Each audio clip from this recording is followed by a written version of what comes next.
এলাকার জনবসতির মধ্যে আমাদের সভা সুন্দর প্রাকৃতিক পরিবেশে। আমি এখন বর্ধমান থেকে আসছি। আপনারা শুনেছেন আমাদের সর্বভারতীয় সভাপতি মাননীয় নীতিন নবীন, তো যিনি সভাপতি হয়ে প্রথম পশ্চিমবাংলার বুকে পা রেখেছেন, প্রথম প্রবাস শুরু করেছেন। কেন?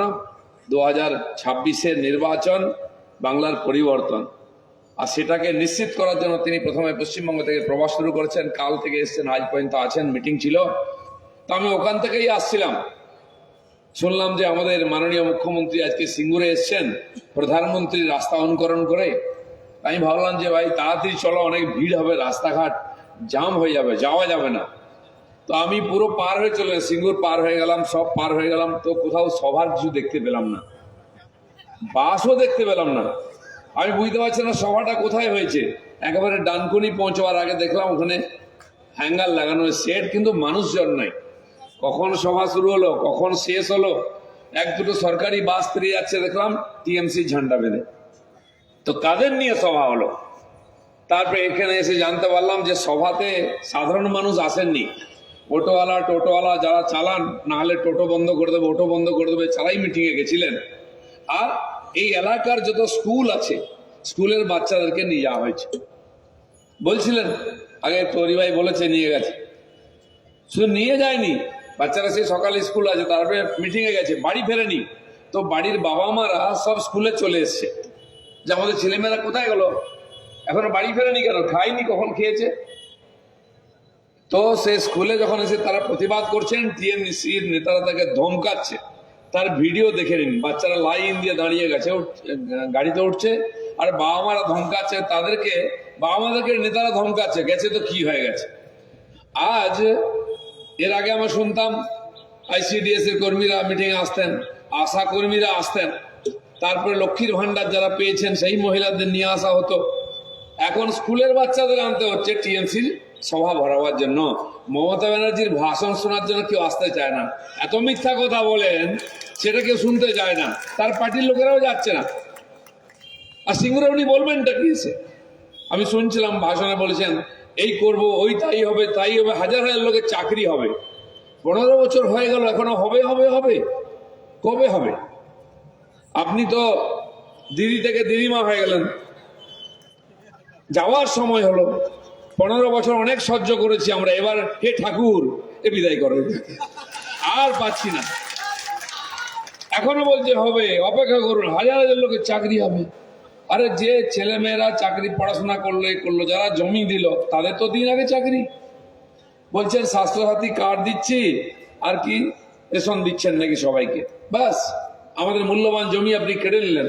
না কারখানা হলো, না চাকরি হলো, না ব্যবসা হলো, রেশন দিচ্ছেন আপনি। আরে মোদিজি তো 81 কোটি লোককে 5.5 বছর ধরে রেশন দিচ্ছেন, আপনি কি দেবেন?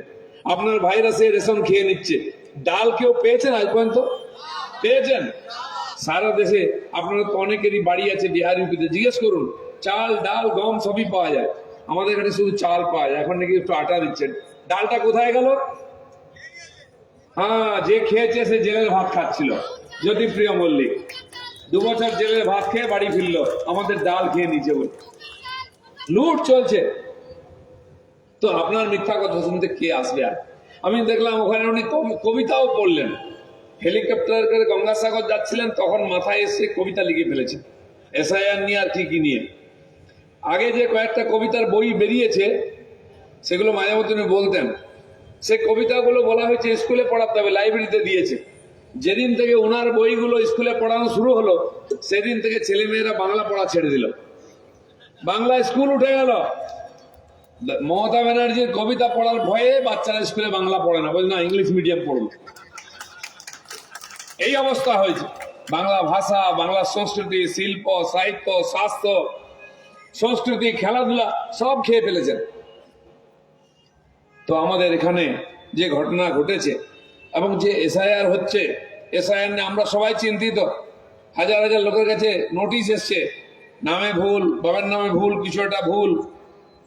যাদের নোটিশ আসা উচিত ছিল তার কাছে সব এসছে কিনা তার বিরুদ্ধে কমপ্লেনই করতে দিচ্ছে না। বাপের বয়স 50, ছেলের বয়স 40, আগের জন্মের ছেলেকে নিয়ে এসছে, 10 বছরে বাপ হয়ে গেছে।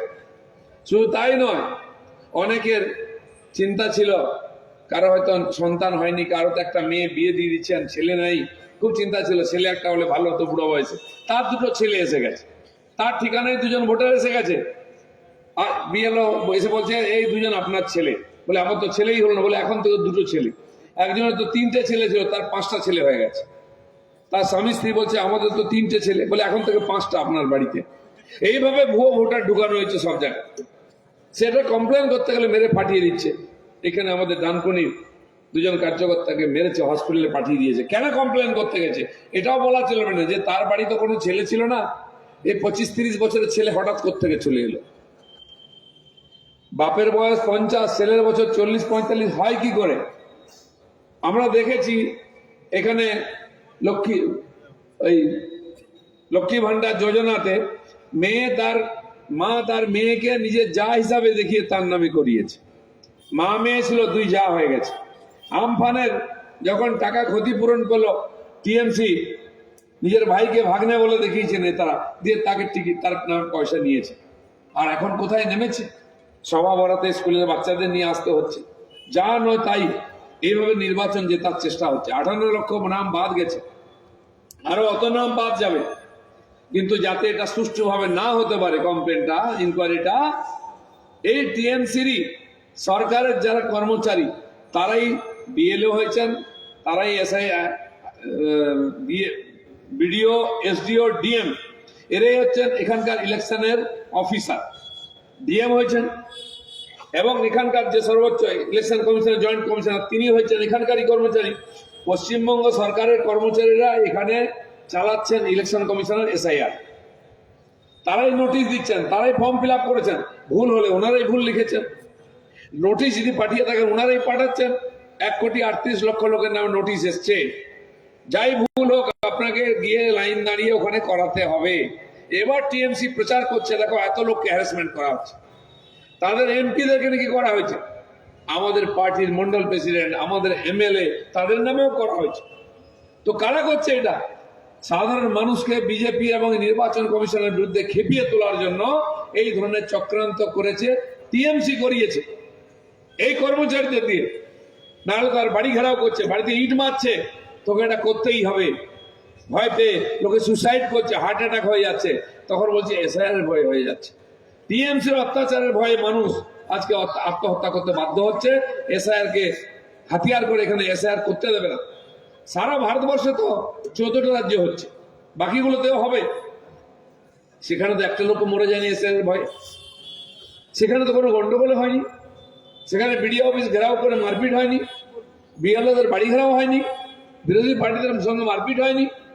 বিহারে নির্বাচন হয়ে গেল, তার আগে এসআইআর হয়ে গেল, সেখানেও 65 লক্ষ লোকের নাম বের গেছিল। তারপরে নির্বাচন ভালোভাবে হয়ে গেল, জিতে গেল বিজেপি, যে ক্ষমতায় ছিল। তো আপনারা টেনশন কেন নিচ্ছেন?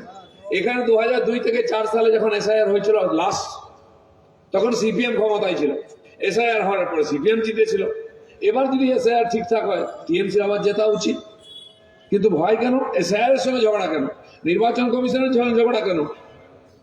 কোর্টের সঙ্গে ঝগড়া, সেন্ট্রাল ফোর্স, সেন্ট্রাল গভর্নমেন্ট, আধা সরকারি বাহিনী, সবার সঙ্গেই ঝগড়া। খালি ভয় যে এসআইআরটা গেলে বোধ সরকারটা পড়ে যাবে।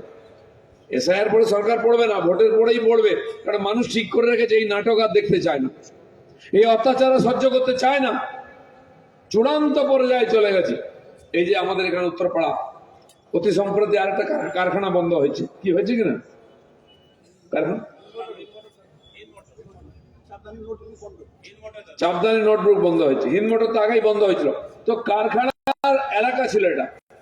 তাই আপনাদের মধ্যে অনেকেই আছেন যাদের পূর্বপুরুষ এখানে চাকরি করতে এসেছিলেন। তখন বিহার, ইউপি, উড়িষ্যা, দিল্লিতে চাকরি হতো না, এখানে চাকরি হতো। এখানে থেকে গেছেন। একবার যখন আমরা থেকে গেছি, আমরা চাইবো আমাদের ছেলেমেয়েরা এখানে কাজকর্ম করুক, পড়াশোনা করুক। তো আপনাদের ছেলে মেয়েদের কি হবে? এখানকার যারা আদি বাসিন্দা বাংলার মানুষ, তাদের ছেলে মেয়েদের চাকরি হচ্ছে না। আর যারা এসেছিলেন এখানে বিহার, ইউপি থেকে, তাদের ছেলে মেয়েরা দিল্লি, উত্তরপ্রদেশ, বিহার ওদিকে যাচ্ছেন কাজকর্ম, ব্যবসা করতে, চাকরি করতে। আর বাংলার ছেলেরা বাংলা ছেড়ে চলে যাচ্ছেন আরো দূরে, দিল্লি থেকে মহারাষ্ট্র, কর্ণাটক, তামিলনাড়ু, সব জায়গায়। আপনারা জানেন গত 17-18 তারিখ মাননীয় প্রধানমন্ত্রী বাংলায় এসেছিলেন। মালদায় সভা ছিল আর সিঙ্গুরে সভা ছিল। এখানে ঘোষণা করেছেন উনি 4টা অমৃত ভারত ট্রেন, কয়েকটা বন্দে ভারত ট্রেন। প্রথম বন্দে ভারত স্লিপার কালীঘাট থেকে, কলকাতার কালীঘাট থেকে কামাখ্যা, রাত্রেবেলা বসে পড়ুন, সকালে পৌঁছুন, মা কামাখ্যার পুজো দিয়ে ট্রেনে ফিরে আসুন রাত্রেবেলা আবার। পশ্চিমবাংলা থেকেই সব ট্রেন ছাড়ছে, তামিলনাড়ু, কর্ণাটক, অন্ধ্রপ্রদেশ, মহারাষ্ট্র, গুজরাট, ওদিকে আসাম, উড়িষ্যা। কেন বলুন তো? অনেকে বলছে ইলেকশন এসছে তো তাই মোদী সব বাংলার জন্য দিচ্ছেন। আর ইলেকশন তো আসামে আরো রাজ্যে হয়েছে, বিহারে তো হয়ে গেল। ট্রেন দেওয়ার উদ্দেশ্য এটাই আছে, এখান থেকে প্রায় 50 লক্ষ ছেলে মেয়ে আমাদের, যারা হয় পড়াশোনা করতে বা চাকরি করতে, আর যারা বয়স্করা আছেন চিকিৎসার জন্য ভেলোর, চেন্নাই যেতে হয়।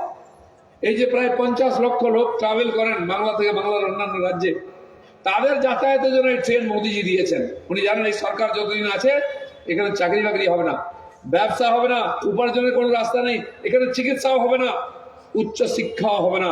তার জন্য বাংলার বাইরে যেতাম। আমাদের ছেলে মেয়েদের পড়াশোনা করতে যেতে হচ্ছে দক্ষিণ ভারতে, পশ্চিম ভারতে, চাকরি করতে ওইদিকে যেতে হচ্ছে, বয়স্কের চিকিৎসার জন্য ওখানে যেতে হচ্ছে। তো এই যে মানুষের যাতায়াত, পুজোর সময় বাড়ি আসবে, দীপাবলির সময় বাড়ি আসবে, ট্রেনের টিকিট নেই। তাই মোদিজি বলেছেন কমপক্ষে যতদিন চাকরি বাকরি করছেন বাড়ি আসা